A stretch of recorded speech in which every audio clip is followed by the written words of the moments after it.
Okay, I think that sounds way better. Okay, we're gonna leave it there.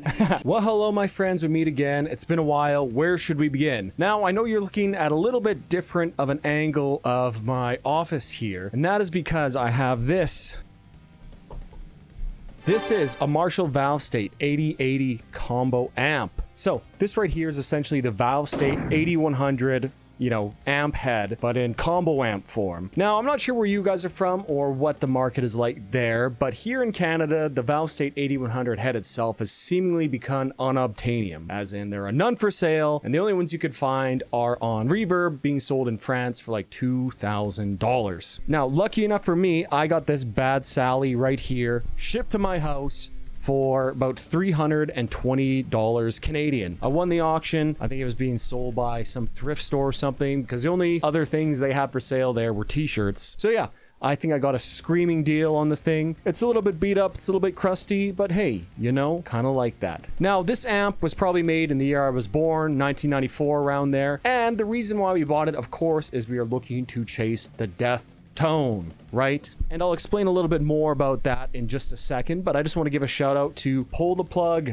Patches for sending me this beautiful, beautiful Death long sleeve t-shirt, as well as this really, really nice Sound of Perseverance shirt. Look at that. They even, they went the extra mile there. Yeah, really nice. Thank you, Simon, to Pull the Plug Patches. You are the man. I appreciate you. And go check out the website. Really, really high quality merch. Great stuff. Now, the reason why this amp right here is important to chasing the death tone, think symbolic, individual thought patterns, Sound of Perseverance. I think he used 8100 on Human, but I could be wrong. And the reason why it's important to have this rather than just the amp head is, if any of you have watched Spectre Sound Studios, what is very, very important to the sound is the speakers themselves, right? And this combo amp right here has the Celestion G12T speakers, which, there's a lot of debate online about what exactly Chuck Schuldiner was using as his cabs, recording. But if we assume that he just used the speaker cabinet that would have came with the Valve State 8100 head, these are the speakers that would have been in there. Some people say he used a Marshall, 1960s cab, but, at that point in time, that cabinet would have been like 30 some years old. Who knows what the speakers would have been in there? There's hardly any information online about it. So I think very safe bet. Now, before we begin, you either got to like and comment on the video or give me 20 push-ups. Your choice, bro. And just for you guys, I'll hit the 20 push-ups.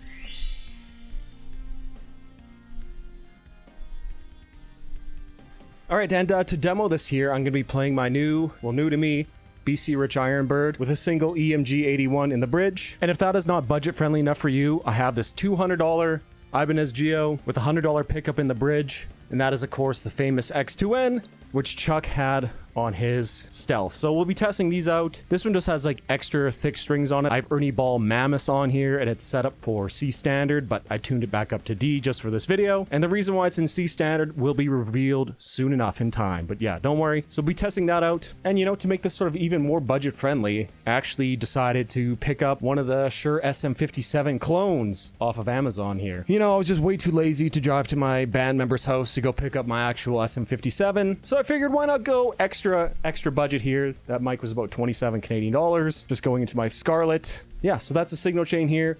No effects, no pedals, just literally the amp. Without further ado, let's get on to it here, guys. So yeah, I basically just copied over the settings that this guy said that Chuck used on his 8100, almost pretty much verbatim. And honestly, it's done a pretty good job of it, I would say. I think it sounds pretty good. In that, I made a little bit of tweaks, but I'll show you the exact settings that I'm using. So yeah, let's start playing some death riffs then.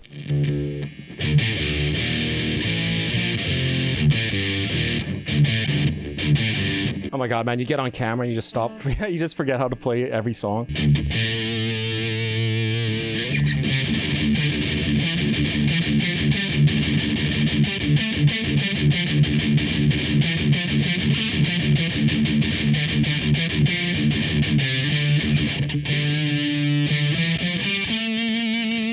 So I'm not really going to demo the clean channel for you guys. It's a little bit crunchy, not going to lie, but the dirty channel, the overdrive channel sounds absolutely fantastic for sure. Oh yeah, and all the reverb works too, so let's demonstrate that.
Yeah, it's like it's pretty interesting though. Like, you know, you watch a lot of those Glenn Fricker videos, right? And just the slightest movement of the mic really makes a crazy difference. So what I'm actually going to do is I'm just going to push the mic a little bit closer to the center of the cone here. And you can even hear how the hiss changes too.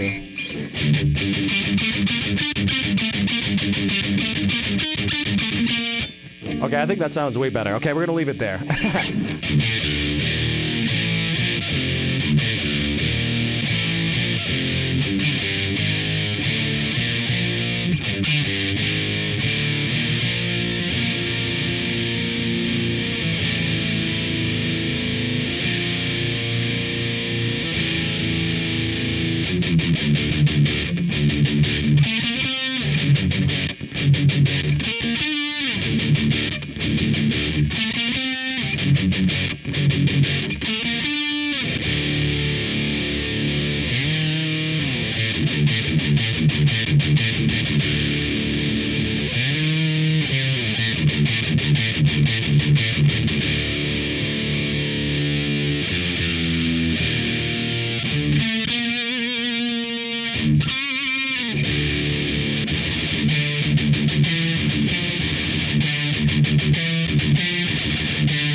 And again, there are a lot of things missing from this equation here. It's not just the amp, the speaker, microphone, you know what I mean? Like, who knows on Symbolic what processing they were, the desk. First of all, like, I'm not Chuck Schuldiner either. Like, these fingers are not magical. You know, I try my best and I'm learning every day. You never know what was going on More Sound Studios. And another thing that I think a lot of people forget is the bass tone is a lot of the equation of what you hear on a guitar.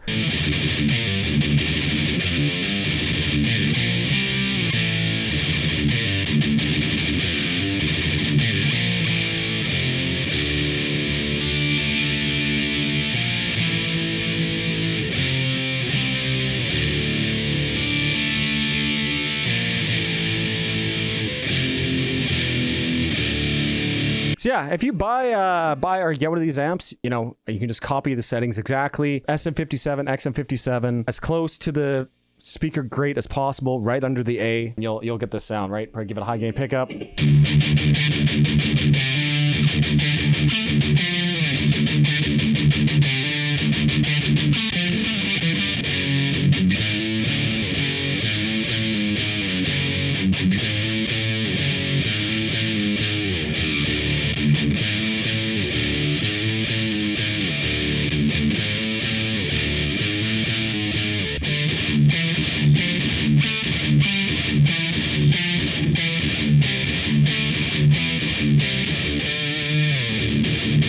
Mr. Squealy.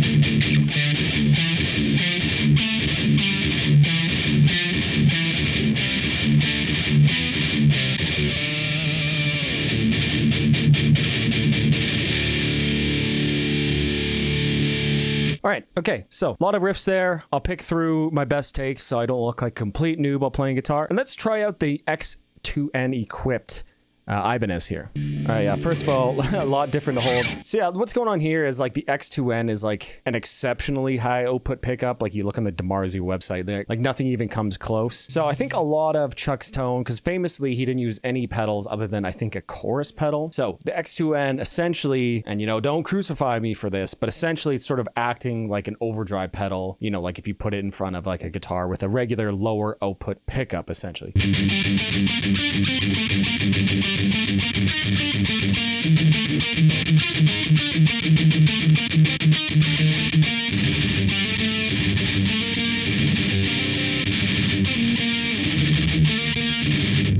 Like you can already, I think you can already kind of hear it's just like way different, way really chunky, and sort of has like some sort of like meanness to it.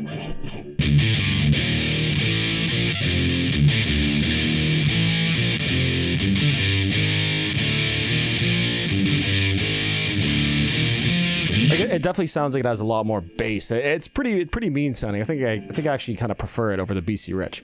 But I will say I think the Mammoth Slinky is like 13, so this is a little difficult to play with how tight these strings are here.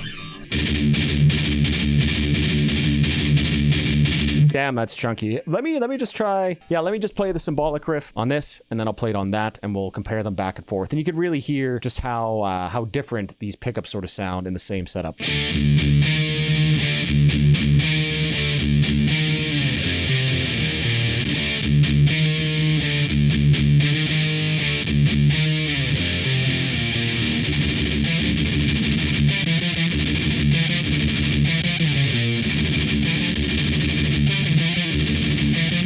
It helped if I could play it better.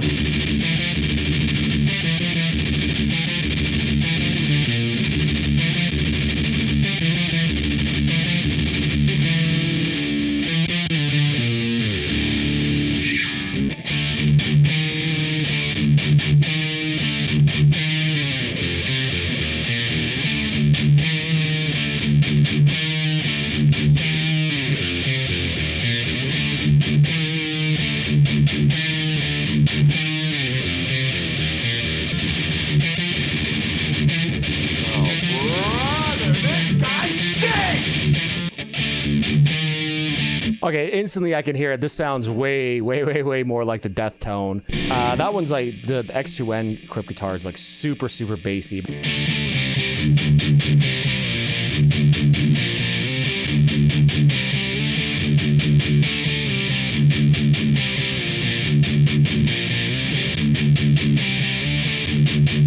A little dock in there, sorry.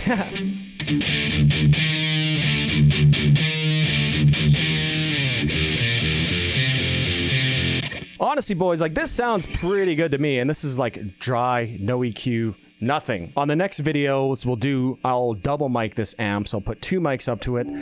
I have this Audio Technica AT2020 that will mic up with the XM57, but I gotta say that XM57 is doing a pretty bang up job. I'm not gonna lie, guys, not gonna lie. Yeah, I think I'm running out of death riffs here. Any ones that I haven't played?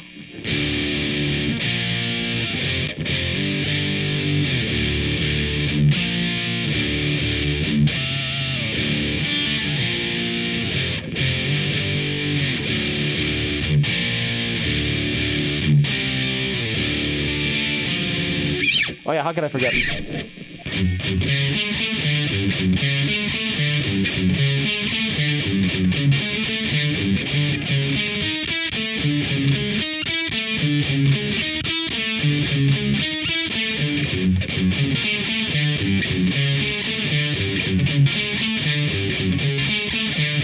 I gotta say, that riff, it really sounds like it kind of has... there's like, I don't know what to say. It's like some kind of a real twang to the sound that this amp has, that the Sound of Perseverance has. This sort of like fiery redness to it. I really don't know how else to describe it.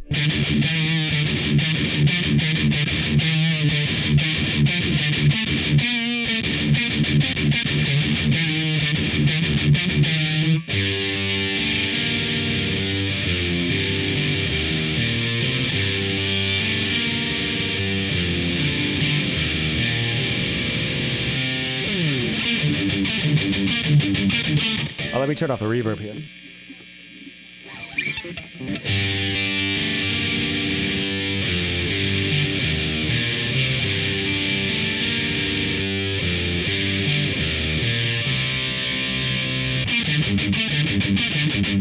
But yeah, man, pretty happy with this amp. I'll be making a few more videos on this as well as I'll be using this in some recordings going forward. So look forward to that. And yeah, if there's anything that you want me to test out with this amp, say putting EQ pedals, chorus pedals, whatever, you know, I'll learn a lot of the riffs better and we'll get it done.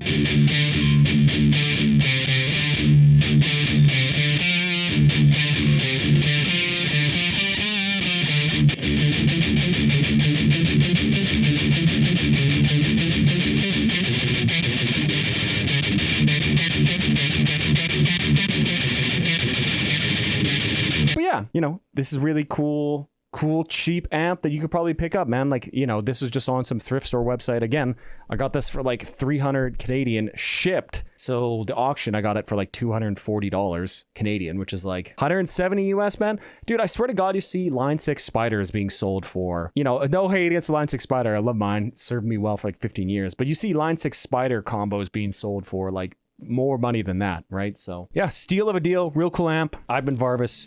Cheers.